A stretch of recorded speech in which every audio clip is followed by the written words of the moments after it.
tout le monde, aujourd'hui ça sera la vidéo recette et ça sera recette de l'ham al-hlou avec shbah al-safra. C'est une recette à ma façon, réadaptée, très facile, sans viande aussi. Ça sera plutôt un dessert de ham al-hlou avec shbah al-safra. Donc on va réaliser dans cette vidéo shbah al-safra et puis la sauce avec le sirop et les fruits secs. Si vous souhaitez, je pourrais vous poster plus tard la recette de shbah safra à part et comme ça vous n'aurez pas une très très longue vidéo. Pour commencer, j'ai préparé les ingrédients dont j'aurai besoin pour ma recette. Donc pour la sauce le ham al-hlou, j'aurai besoin de pruneaux, de sucre, ici de raisin, des fleurs de badiane, d'abricots secs, de bâtons de cannelle, de pommes. J'aurai besoin aussi pour la sauce d'un peu de beurre rance, smen,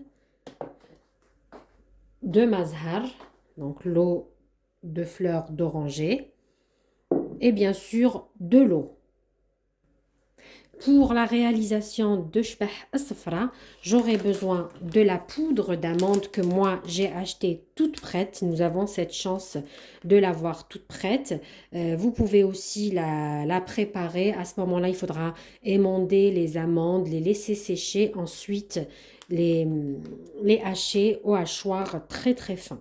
Mais à ce moment-là, il faudra avoir un robot un peu spécial qui va vous moudre les amandes vraiment de cette façon. Nous aurons aussi besoin pour shbah safra d'œufs. Donc là, j'ai mis 4 œufs.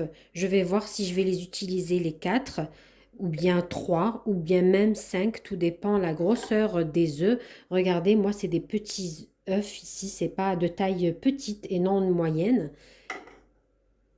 Et j'aurai besoin aussi pour ramasser donc shbah safra que de 2 ingrédients. Pardon, excusez-moi, j'aurais besoin aussi de sucre. Donc, j'aurais besoin pour shbah safra aussi de sucre. Là, j'ai mis une petite quantité pour vous présenter les ingrédients. Je rajouterai au fur et à mesure. La première étape, c'est que nous allons commencer de préparer shbah safra. Pourquoi je commence par shbah safra? Les laisser reposer ou bien toute une nuit. Ça veut dire que vous allez les préparer la veille au lendemain pour réaliser votre plat. Ou bien vous les préparez comme moi le matin et vous allez venir les frire l'après-midi, en fin d'après-midi ou bien en début de soirée. Pour ceci, je vais utiliser un verre à eau pour vous mesurer les mesures. En vrai, je vais utiliser 250 g de poudre d'amande. Je vais faire une petite quantité, comme ça sera à la portée de tout le monde. J'utilise aussi la balance pour vous mesurez exactement comme d'habitude en grammes près. En fait, c'est simple. Pour les mesures, c'est 3 mesures de poudre d'amande, une mesure moins un doigt de sucre. Exactement, je vais vous dire et laisser en barre de description combien j'ai mis en grammes.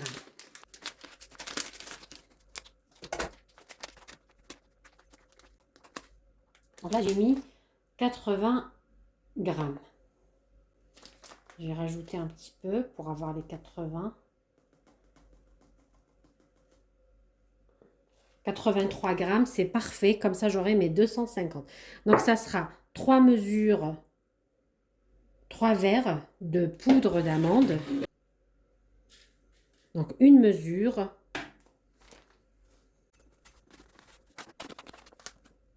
Deux mesures. Et 3 mesures. Ça me fait un total de 250 grammes de poudre d'amande. C'est la même mesure qu'on a utilisé, poudre d'amande, pardon, que je viens remplir en sucre ici, le verre. Je vais juste diminuer un peu la quantité de sucre pour que ça ne soit pas trop sucré, sachant que le plat lui-même est sucré. C'est à base de sirop. Donc là, c'est vraiment une mesure moins un doigt, comme on dit chez nous. Voilà. Moins à peu près, on va dire moins 2 doigts. Que je viens rajouter au mélange. Travaille au fur et à mesure, j'adapte mes mesures et je vous les mets en barre de description. Regardez, j'ai pas tout mis, donc ça sera vraiment la moitié d'un verre, l'équivalent de 100 g de sucre. Là, je mélange le tout. Et l'astuce de Shbah Safra, c'est que le sucre, il doit bien se mélanger à ma poudre d'amande. On ne doit plus le sentir. Donc, la petite astuce, c'est de ramener un robot, venir mettre le tout dans le robot ici, de cette façon. Ça, c'est l'une des premières astuces pour bien réussir Shbah Safra. Voilà, donc je mets le tout ici. Vous venez un peu mélanger et hacher le sucre avec la poudre d'amande. De temps en temps, vous venez mélanger avec une cuillère pour être sûr que tout est bien mélangé. Regardez, la texture, elle va encore être plus fine. Ça va permettre au sucre de bien se mélanger à notre poudre d'amande. Donc cette étape, elle est vraiment importante.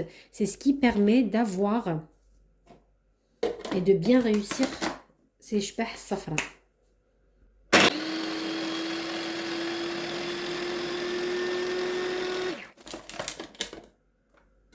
Comme on dit chez nous en Algérie, pour éviter que le sucre m'aille dans la bouche. Dites-moi en commentaire si vous aimez quand je parle un petit peu en arabe ou que vous souhaitez que je vous fasse aussi des vidéos 100% en langue algérienne, j'ai envie de dire, parce que je ne saurais pas parler en langue arabe littéraire, c'est trop dire, mais en langue plutôt algérienne, en argot. Mais sachant que c'est une langue qui est comprise par tous nos amis maghrébins, bien sûr. Quand je dis maghrébin, je dis le Maroc, la Tunisie et même certains Syriens, pourquoi pas. Voilà, nos amis marocains et tunisiens que je salue au passage, qui me suivent et qui m'encouragent au quotidien aussi. Et encore mélanger le tout. Bien sûr, sans oublier tous les autres personnes qui me viennent d'autres origines, de d'autres pays, la France, la Belgique. Je suis aussi suivie par le Canada, par même le Sénégal, Niger. Quand je regarde mes statistiques, je vois que je suis un peu suivie de partout. Donc, je salue, de la Suisse aussi. Donc, je salue vraiment tout le monde au passage. Donc, c'est bon, j'ai obtenu la texture souhaitée ici. Je suis ravie de faire découvrir nos traditions et nos coutumes à ce beau monde qui me suit et m'encourage au quotidien. Je ne vous remercierai jamais assez. Là, je récupère mon mélange. En fait, cette étape, elle est très importante. Regardez.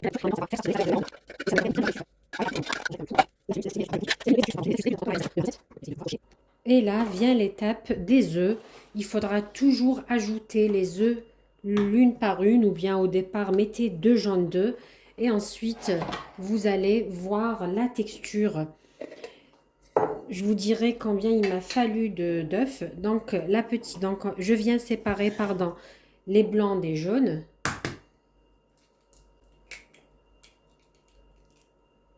Vous savez, vous pouvez le faire de cette façon pour séparer le blanc des jaunes. Là, je mets mon premier jaune d'œuf. Moi, je ne mets ni vanille ni mazhar. Je laisse vraiment la saveur des amandes puisque c'est une petite quantité. Certaines personnes rajoutent de la vanille ou bien l'eau de fleur d'oranger quand ils utilisent des grandes quantités pour les occasions, pour étouffer le goût des jaunes d'œufs, parce qu'à ce moment-là, on va utiliser beaucoup de jaunes d'œufs. Mais moi, comme c'est une toute petite quantité pour chez moi, en plus à la maison, on n'est que 2 personnes à manger ce délicieux plat, malheureusement. Faire cette façon-là avec les mains, regardez. Vous êtes sûr de tout récupérer. Là, vous savez, j'ai mis 2, mais d'un troisième jaune d'œuf, ça c'est sûr. Donc, je vais quand même le rajouter. Je fais la méthode que je fais habituellement pour récupérer le jaune d'œuf. Bon, là, je l'ai un peu raté, mais c'est pas grave. Regardez, je le mets. Il était ouvert parce qu'il est tombé. C'est les aléas du direct. Je vous montre tout.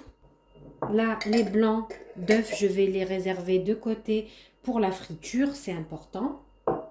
Je viens mélanger ma poudre d'amande, mon sucre et les jaunes d'œufs. Il faut bien les malaxer pour bien voir la texture. Bien utiliser ses belles mains. Mais bon, déjà au toucher, je sens que j'aurais besoin de rajouter un 4e jaune d'œuf. Pour avoir l'habitude de préparer shbahsara, avec cette quantité-là, je sais que pour 250 g d'amandes, il me faut en général 3 à 4 jaunes d'œufs en fonction de mes œufs. Des fois, les œufs ils sont de taille moyenne ou grande, 3 jaunes d'œufs suffisent. Mais là, en l'occurrence, c'est des petits calibres. Donc regardez, là je vois que je les ramasse difficilement. Donc je vais encore rajouter. Par contre, l'astuce, c'est de bien malaxer pour voir si vraiment il y a besoin de rajouter le 4e. Et bien sûr, le 4e jaune d'œuf, vous allez le voir, je ne vais pas le rajouter en entier. Je vais l'ouvrir. Non, là, il y a vraiment besoin. Je vais zoomer un petit peu pour que vous puissiez voir correctement. Là, ce que je vais faire, c'est que je vais récupérer mon 4e jaune d'œuf. Voilà. Très bien. Donc là, je récupère le 4e. Je le mets dans le bol. Je vais venir l'ouvrir un petit peu au doigt ou bien avec une fourchette. Moi, je fais au doigt vu que j'ai déjà les mains pleines dedans. Regardez. Je le dilue, enfin, je l'ouvre comme ça. Je le détends. Voilà, regardez. Et je viens rajouter petit à petit pour voir. Là, j'ai mis à peu près la moitié de mon jaune d'œuf pour voir s'il y a besoin de rajouter ou pas. Il faut vraiment y aller avec douceur, on va dire, pour le 4e jaune d'œuf. Donc là, pareil, je malaxe pour voir si j'arrive à ramasser ou pas la pâte d'amande.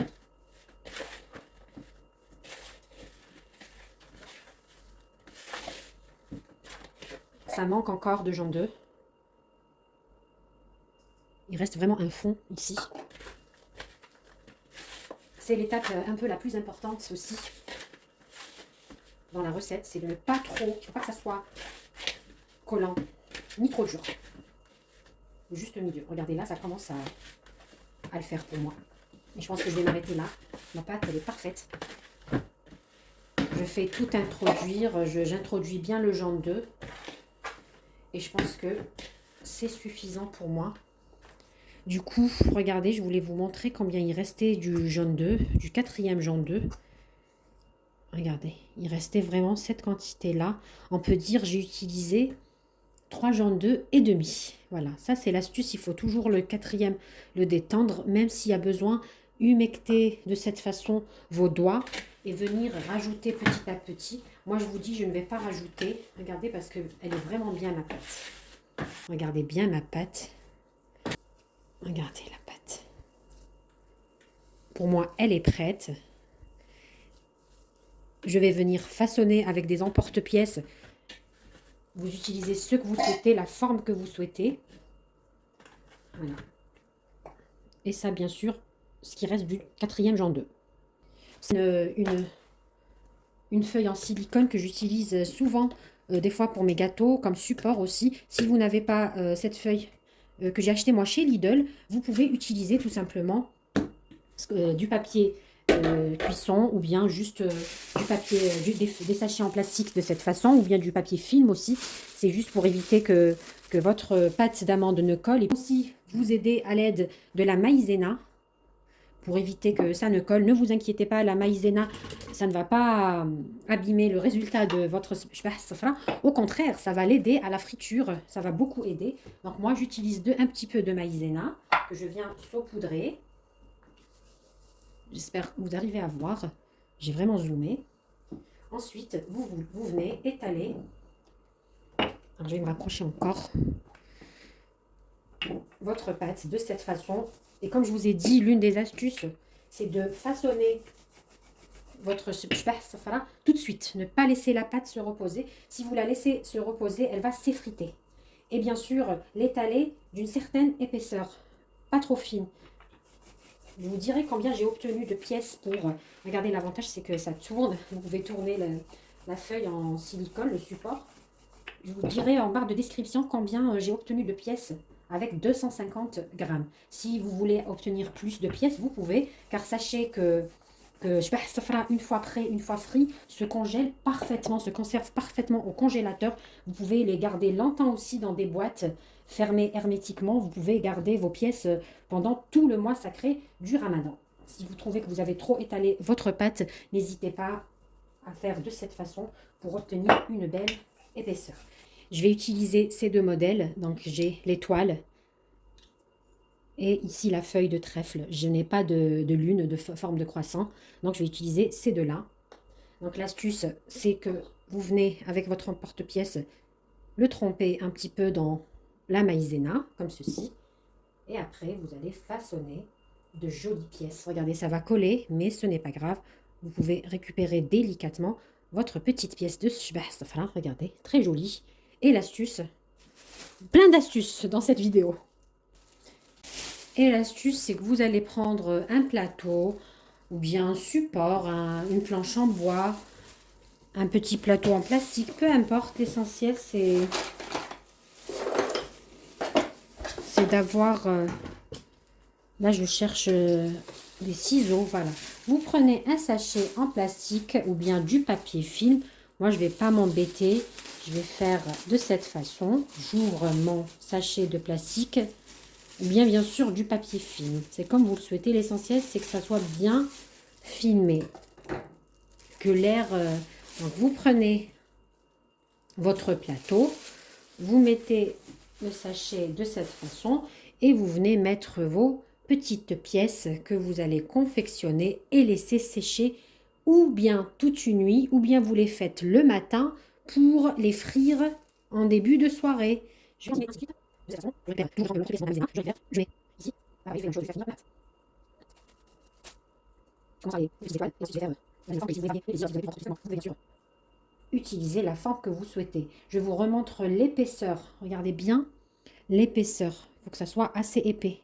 Je ne sais pas si vous arrivez à voir parce qu'il y a trop de lumière ici. Regardez. Regardez bien l'épaisseur, c'est à peu près l'épaisseur de mon doigt. Et bien sûr, laissez bien sécher. Là, comme vous remarquez, je suis obligée d'enrouler à chaque fois dans la maïzena. J'en ai assez, de temps en temps, je passe un coup. Et la dernière étape, ça sera l'étabeur futur. Je vais aussi vous expliquer.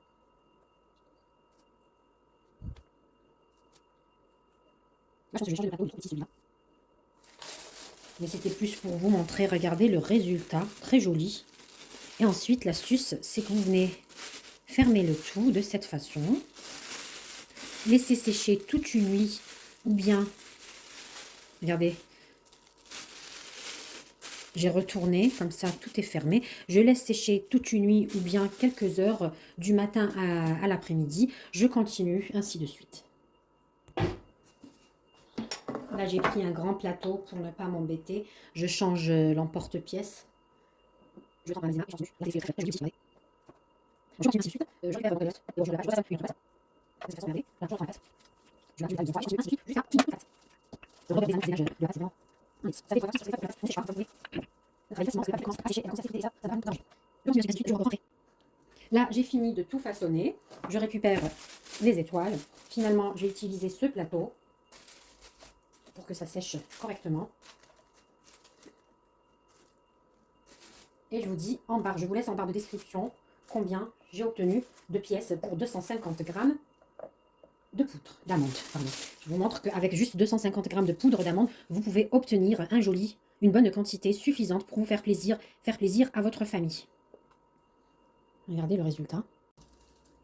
Je vais laisser sécher. Donc là, on est le matin. Je vais le laisser jusqu'à l'après-midi, vers 19 h par exemple. Et je vais les frire. Je viens recouvrir ou bien de papier film, ou bien d'un sac plastique. Là, en l'occurrence, c'est un sac de congélation que j'ai coupé, tout simplement. Et je vais chercher un torchon propre et je vais laisser sécher pour les frire cet après-midi. C'est séché toute l'après-midi. Voilà, j'ai à peu près laissé sécher 3 heures. Exactement, regardez.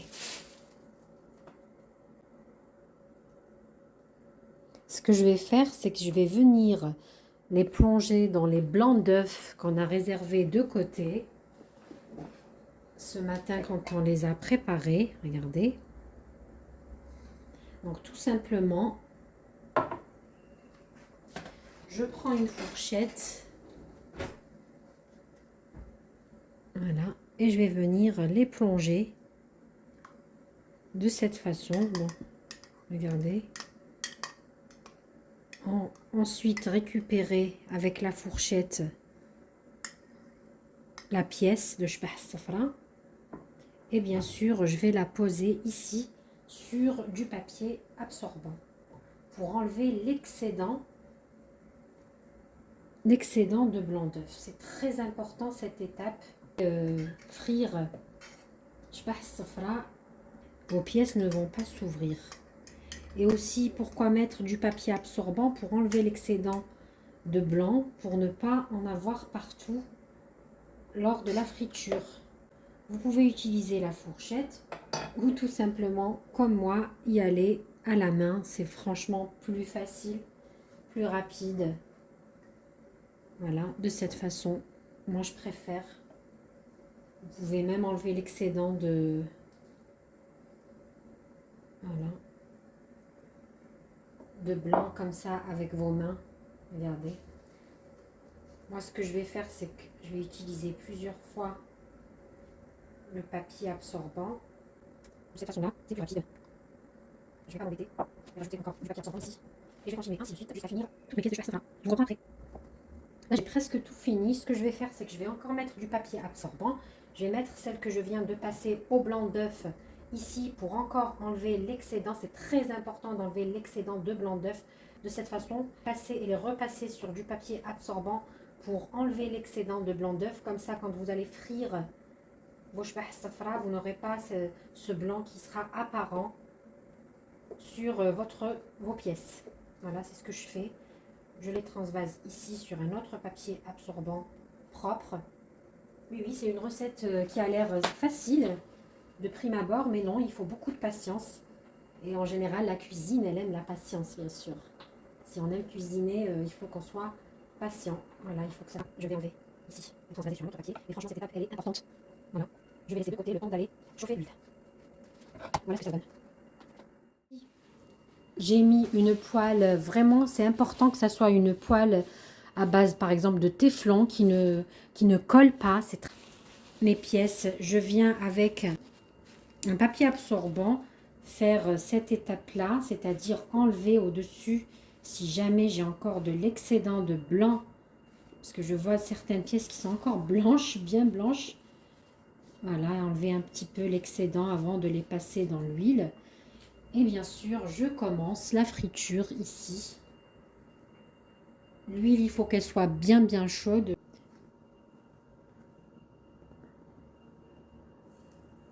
Voilà, l'huile ici, elle est bien chaude. Je commence à frire mes pièces. Je prends une, je la repasse dans du papier absorbant pour être sûr d'avoir enlevé l'excédent, pour éviter justement d'avoir du blanc. Et là, je laisse cuire. Et si votre huile est trop chaude, n'hésitez pas à baisser le feu ou bien à éteindre le feu et le rallumer. C'est à vous de gérer votre feu. Regardez là. Regardez-moi cette belle couleur. Ni trace de blanc d'œuf, ni l'huile qui va se salir, ni rien du tout. Vraiment, c'est le résultat souhaité. Bien sûr, je finis le reste. De cette façon, toujours, je suis en train d'essuyer avant de passer dans l'huile, bien sûr. toujours essuyer mes pièces avec toujours un papier absorbant dans la main avant de mettre.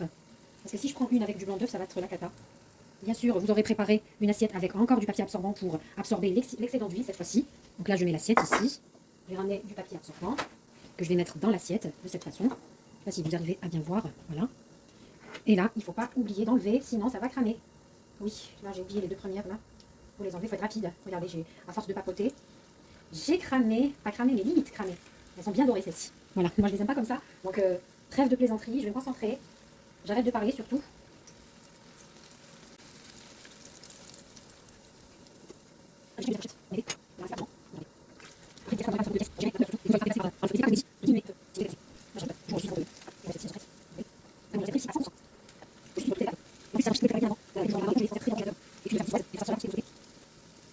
Pour le hamel helou, pour shbah safra, il y a ceux qui souhaitent mettre à l'intérieur du coup les petites pièces là de shbah safra dans la sauce qui bout un peu. Moi personnellement non, j'aime pas. J'aime bien garder le côté croustillant. J'aime pas quand elles sont trop gorgées de sirop ou de sauce de hamel helou.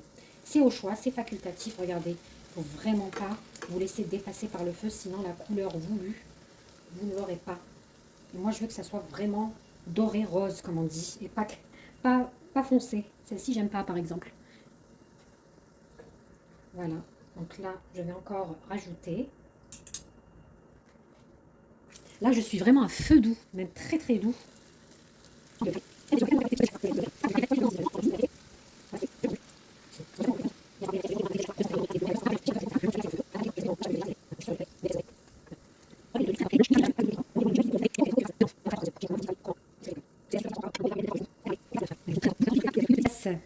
À ma cousine qui m'a demandé il y a un moment, donc elle se reconnaîtra, la recette de l'hamel helou. Et je t'avoue, j'ai commencé par cette recette pour toi, chère cousine. Donc voilà, une petite dédicace pour toi. J'espère qu'elle sera bien claire. Et tu as intérêt à m'envoyer la photo. Ça, c'était la petite parenthèse. Regardez-moi ces belles pièces de shbah safra. Là, j'ai zoomé exprès. Regardez cette belle couleur. Mais vraiment parfaite. Après, il y a la lumière de la hotte. Attendez, j'essaye d'éteindre. Voilà, c'est peut-être mieux sans la lumière de la hotte. Regardez-moi cette belle couleur. Je continue. Les 3 dernières pièces. J'éteins le feu. Et le tour est joué. Mon plat est prêt. Le hamel helou donc est prêt. Tout est prêt. Je vais juste dresser dans une belle assiette. Vraiment parfait. Je vais ouvrir une avec vous pour vous montrer le résultat à l'intérieur. Regardez.